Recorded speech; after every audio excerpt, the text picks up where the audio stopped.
हम चलते हैं उत्तर प्रदेश, जो देश में निर्णायक भूमिका अदा करता है। और उत्तर प्रदेश एक तरीके से समाजवादी पार्टी के जिम्मे है। और उसमें भी बनारस, जो आज जहाँ पर नरेंद्र मोदी जी के कार्यालय का उद्घाटन हो रहा है, और हमारे गृह मंत्री जी और उनके तथाकथित चाणक्य आज उसका उद्घाटन करने के लिए आ रहे हैं। जो कि अब तक उम्मीद की जाती थी कि बहुत सारी भीड़ भाड़ गाड़ी धाड़ी लेकर के ये लोग हवा पानी बनाते हैं, और आज की तारीख में भी आचार संहिता का घनघोर उल्लंघन करते हुए तमाम खंभों पर आपको मोदी जी लटके हुए नजर आ जाएंगे, दांत चियारे हुए। लेकिन उसके बावजूद भी जो उत्सुकता, जो हलचल होनी चाहिए थी बनारस में,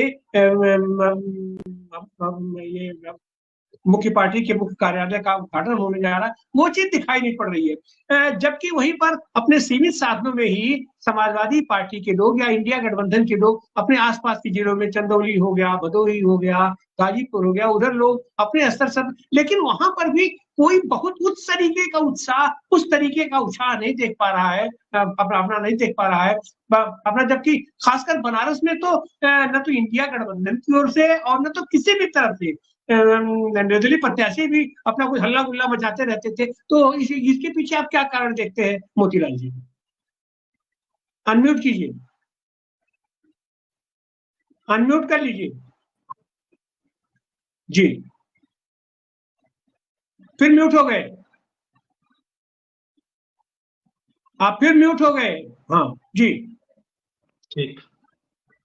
जी।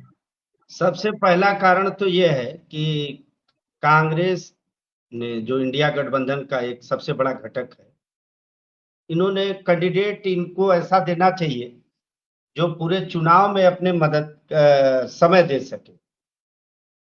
इनका जो प्रत्याशी है चुनाव में समय नहीं दे पा रहे हैं, और अगर अच्छा कैंडिडेट ये लोग दे देते तो मोदी को बनारस में हराया जा सकता था। लेकिन इन लोगों ने भी जनता के बीच में निराशा फैला दिया, और वोट जो घटने का, जो मतदाता प्रतिशत घटने का सबसे बड़ा कारण है कि सरकारों का वादा खिलाफी। जब से झूठ बोलने वालों की सरकार बनी है देश में, और झूठ बोलने वाले के नहीं, अगर के ओलंपिक, कोई झूठ का ओलंपिक होता तो ये हमारे झूठ वाले विश्व गुरु बन जाते, झूठ में ही। और जनता को वादा खिलाफी, जैसे इनका एक नारा था 2014 में, 12 में, इन्होंने कहा कि हम 2 करोड़ हर साल नौकरी देंगे, और नतीजा ये हुआ कि लगभग 2 करोड़ 10 साल में इन्होंने नौकरी ले लिया। जैसे मिलिट्री में भी इन्होंने नौकरी कम कर दिया, रेलवे में कम कर दिया। ऐसा कोई हिंदुस्तान का विभाग नहीं है जिसमें इन्होंने नौकरी न कम किया हो।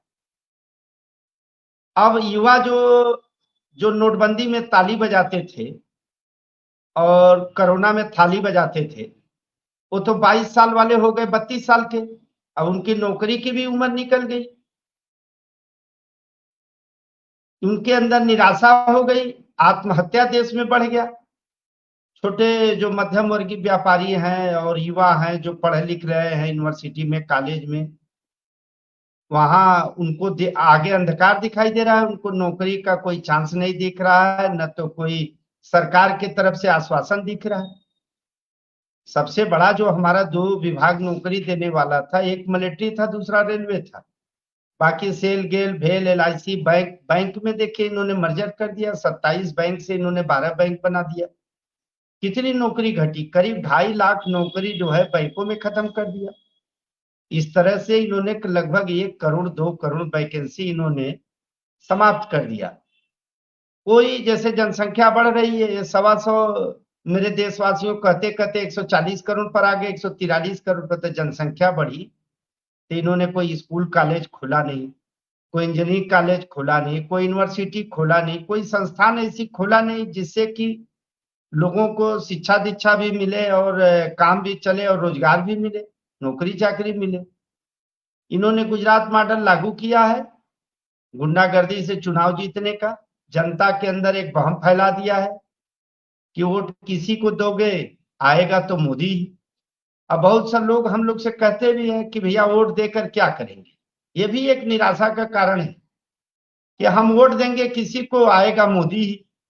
यही नहीं, उनके कार्यकर्ता जो गुंडे टाइप के हैं वो खुलेआम रोड पर बोलते हैं कि आप वोट किसी को दीजिए, आएगा मोदी। पूछा जाता है तो कहते भी हैं कि ईवीएम दादा हैं, और उसके बाद ये कहते हैं कि अमित शाह है, वो खरीद लेंगे विपक्षी को। गुजरात मॉडल का एक नया स्वरूप आ गया कि हम अगले किसी को चुनाव ही नहीं लड़ने देंगे। सूरत का घटना है ना ये, कि हम चुनाव ही नहीं लड़ने देंगे। अभी बनारस में घटी है घटना, जैसे एक किन्नर कोई सखी आई थी लड़ने, तो उसने जो है कि 4 दिन बाद अब उसकी आवाज बंद हो गई, और एक बाबा आ गए, अब बोले कि वो चुनाव नहीं लड़ेंगे और मोदी के पक्ष में पूरे देश को चुनाव नहीं लड़ना चाहिए। अब ये नई तरह की हवा बनाने लगे। युवाओं में निराशा, महिलाओं में निराशा, किसानों में निराशा। इतने किसान मर गए, जितने जलियांवाले बाग कांड में मरे उतने किसान इसमें मर गए। इसके बाद भी सरकार बन जा रही है तो उनके अंदर निराशा हो जा रहा है लोगों के अंदर।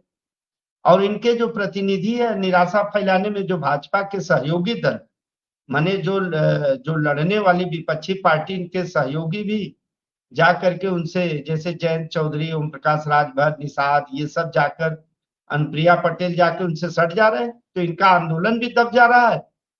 और आंदोलन दबाने के 2 तरीके हैं, एक तो लाठी के बल पर है और दूसरा मीडिया के बल पर है, और तीसरा एक नया स्वरूप आ गया आईटी सेल। पहले किसी को कुछ करना है तो आईटी सेल पर उसका चरित्र हनन करिए, उसको बेइज्जत करिए, और फिर पेपर में न्यूज उसके खिलाफ निकलेगा, सारी सरकार की जय जयकार होगी, टीवी में होगा, जनता के मुद्दे पर बात नहीं होगी, केवल टीवी, अखबार, आईटी सेल और होर्डिंग लगा लगा करके उनकी जय जयकार करने में ही सारे लोग अपना भलाई समझ रहे हैं। और जितना चोर, गुंडा, लफेट, डकैत सब जो है उस पार्टी के जो वर्तमान सत्ता है उसमें एकत्रित हो गए, तो जो सीधी सादी जनता है उसके अंदर एक निराशा की भावना फैल रही है। इसीलिए लोग वोट डालने से अब कतरा रहे हैं, जो मेरा अपना मानना है। और वोटर लिस्ट में एक मुद्दा और भी है कि विधानसभा का अलग वोटर लिस्ट है, लोकसभा का अलग है, नगर निगम का अलग है, पंचायत का अलग, ये भी एक मुद्दा है। लोगों के नामों में गड़बड़ी है, लोगों का नाम सीरियल से नहीं है, सिस्टमेटिक नहीं है।